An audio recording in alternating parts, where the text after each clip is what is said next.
Hey, good morning, wonderful people. How are y'all doing? Today in this episode, I want to do a classic fragrance. From back in the time. No one really talks about it anymore. These are kind of like if you're like growing up and in that era, or if you're born in the era, you'll have fond memories of this fragrance. This fragrance have tons of flankers and still available in market. It used to be like a cheapie before. Now it's about you can find it for $20 to $40. Okay, for 100 ml. It comes in I think 50. I think let me check. 50, 100, and 200 ml most probably, and maybe there are smaller bottles as well, like 30 ml. I'm not sure. So the fragrance we're gonna be looking at today is called Curve. Okay, this classic fragrance, as you can recognize, many of you, from back in the time, by Liz Claiborne. I think that's the house name, Liz Claiborne. Yeah, Liz Claiborne, Curve for Men, from the house of Liz Claiborne. So I don't have the packaging, but it used to come in like normal paper box as well as a tin can. So either one you get are not fake, but make sure you buy it from legit sources, because I have seen fakes of even very inexpensive fragrances like Club Dino Intense Man, or if you see David of Coolwater. So those fragrances are not really that expensive, but you can still find fakes of them. But let's focus on Curve. So first of all, before we go for the review, two updates. I found a bottle of something that I was looking for a very long time, and this is something I'm gonna be really testing a lot. But I'll let you know my initial thoughts in a couple of days. This fragrance is called Carven similar to name of Curve, but this fragrance, it's I think it's gonna be a gem of a fragrance for upcoming winter, and I really am digging it because it's a clone of Gucci Envy, which is discontinued. So as far as Gucci's Good Days go, Tom Ford was creative director. They had some great fragrances going on. I think no, not M7. M7 is YSL. They had Gucci Purom 1, which I own, the very hard to find bottle. They had Gucci Purom 2. I had that. Lucky to have had that. That was a vintage formulation, but I sold it off. Then there was Gucci Envy, Gucci Rush.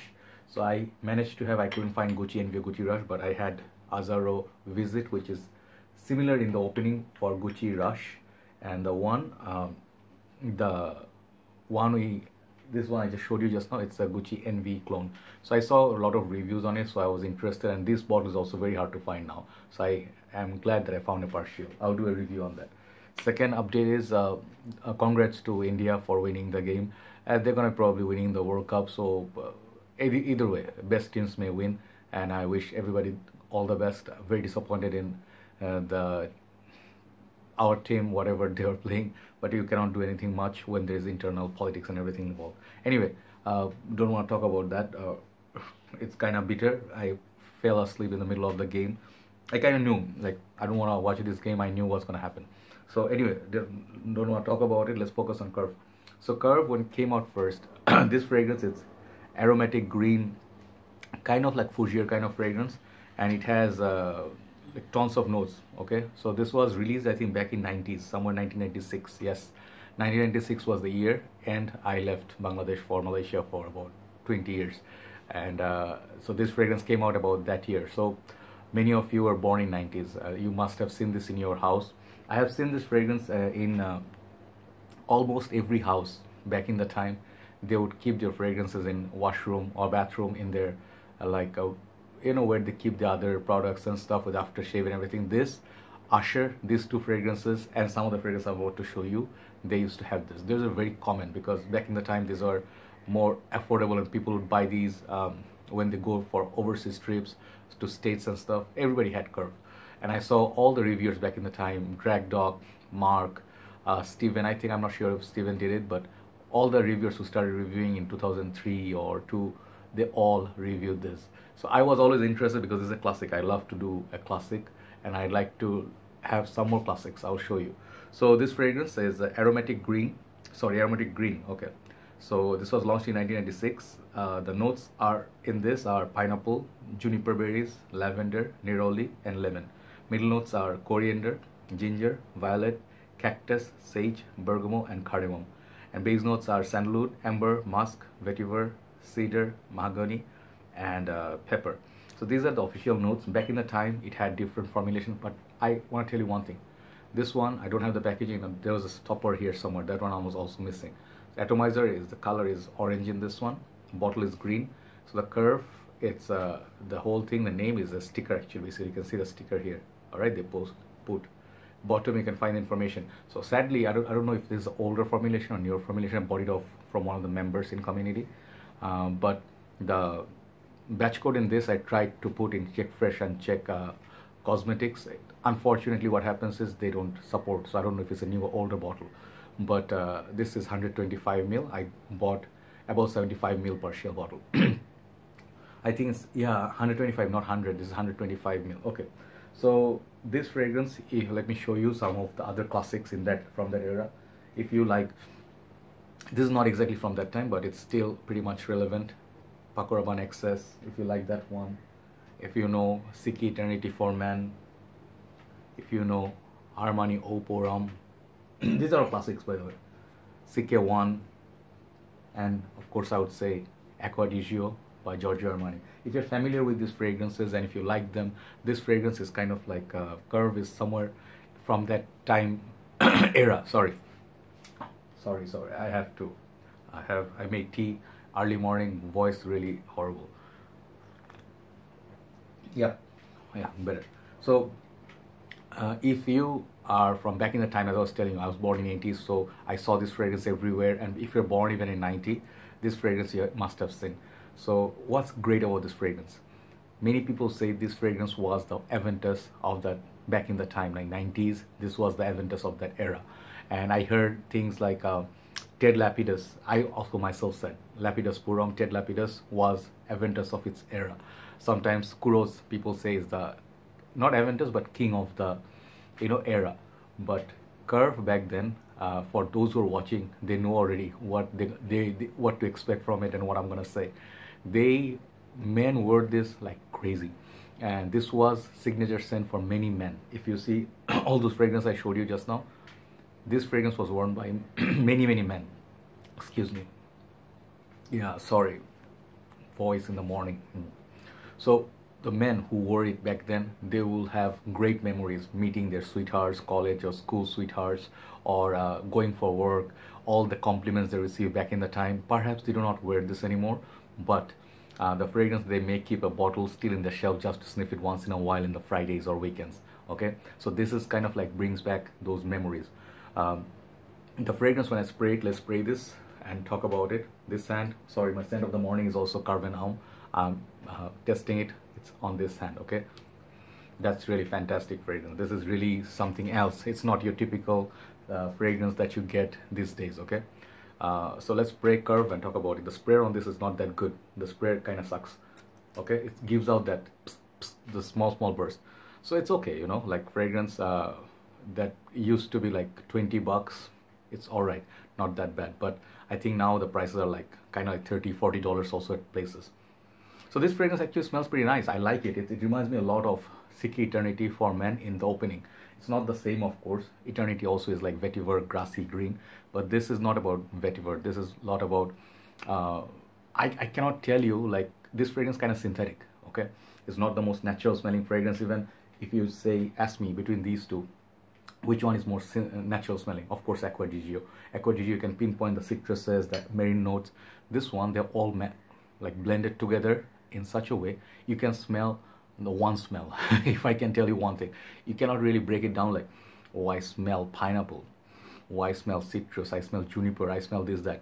I cannot do that for these fragrances. Back in the time, whatever fragrances, like this kind, they smell just good. That's all you know. And this is pretty much the basis of fragrances that we have today. And people smell, oh yeah, these fragrances are like how we started our collection, our journey, and my father used to smell like that, our uncles used to smell like that, and this was pretty much the basic of fragrance community, when it was starting. So this was like the starting of those, like with all these classics. Those are the backbone of what we have today in the modern world. This doesn't smell modern, doesn't smell very updated or anything, and I would not say it would be a great fragrance people will be hunting down like, hey, I want some Curve, but some people who are from this era, these are the people. And second classification, I would say mature noses. This fragrance has some youthful vibe, back in the days. So those youth actually grew up now. So people who are now about their 30s, somewhere 40s, they will actually really appreciate it and they will smell like this. So it's no longer youthful scent, but on the opening, the kind of like, it's kind of soapy green kind of opening, okay? And the pineapple, yeah, you can see kind of synthetic pineapple, but it's not like Aventus. It's not an Aventus sort of pineapple. But the best part of this fragrance, it goes to a dry down. And the dry down, I thought I was the only one. I was crazy, but I just wanted to check. I went and watched Mark's review once again, and he did also say this smells pretty much like Fierce, Abercrombie&Fitch Fierce, and also Mont Blanc Legend. That DNA, you can relate it to this one. It somewhat reminds me of that, and somewhat think of like Eternity meets Fierce, you know. So Fierce is very, very expensive. Fierce is very much longer lasting, but Fierce, for some reason, I never found the price to be worthy of it. It's like 100 something for that Fierce bottle. I don't know why. This, however, is a better deal. This one, lasting power on this is not that great. I get like 3 hours. It's good for work. You need to reapply. This is more like a personal scent, personal enjoyment. It's not gonna really project all that much. And there's a lavender note somewhere there, but I get more green than lavender. It's not really powdery or anything like that. So it's a fresh green, uplifting, kind of like, what else is there? Musk there or something? I said, what did I say? Base is there's this vetiver, musk, amber, sandalwood. Yeah, I get all that, but cactus, I don't know. Cardamom. No, cardamom I do not get, but yeah, you can see some lavender, juniper, the greenness going on. Definitely check it out. It's very kind of like a soapy, fresh, handsome fragrance. You know, it used to get a lot of compliments out there back in the time. Women go crazy for this. I heard, I saw, I remember. So if you smell like it, you will be actually like immediately brought back in your childhood or in your youth, if you're like living in the era of 90s. Okay, so this is such a jeans, t-shirt, even work appropriate. People wear this everywhere. Back in the time, I think people wear it everywhere. So I am glad I actually got to try it. It's pretty cool. I don't care about this cheap atomizer or whatever. Doesn't come with a cap. And I like these green bottles, you know, so I need to have something different than all the modern sweet, tonka bean, citrus, whatever is going on right now. This is kind of a deviation I need once in a while just to get holidays or, you know, get away or something. Paco Rabanne is another favorite of mine. I do not smell these DNAs anymore around me. So pretty much interesting. So overall longevity, this longevity is not that good. I'll give it 6 out of 10, being modest. Is this dated DNA? Yes, it is dated DNA. For the newer kids, I don't think they'll like it. I would suggest it for 25 and up men. And the fragrance, where to wear it? Gym, you can wear it work, casual, everyday, going out to get something, you know, you can do that.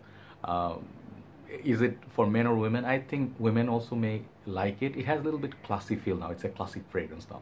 So I would say more for men. Whether to wear it almost all year round, but winter you're not gonna find anything much performance in it. Smell, I would give, the smell is like, it's synthetic but it's good, you know, like Dunhill Desire Red. If you talk about CK1 also, these fragrances are all kind of on the synthetic side. Doesn't smell the most natural, but for the smell, what it brings back, like my childhood memories where I used to play with my friends, going to school, everything. So you cannot put a price tag on that feel, you know. So I grew up with this kind of smells. I did not own a bottle, but I did see a lot of houses they had it, uncles, my friends used it. So yeah, this fragrance I'm not gonna give out of 10 or anything. Just give it a try. If you find it somewhere, give it a try. It might work for if you're into classy fragrances. Okay, so that is Curve for men. Smells really, really nice. Performance is a little bit low, but if you can score it for 20 bucks for a big bottle, that's a great win, right? So that is Curve for him, and that's the review. Everybody take care. Thanks for watching, and I'll be seeing you soon. Have a nice day. Bye bye.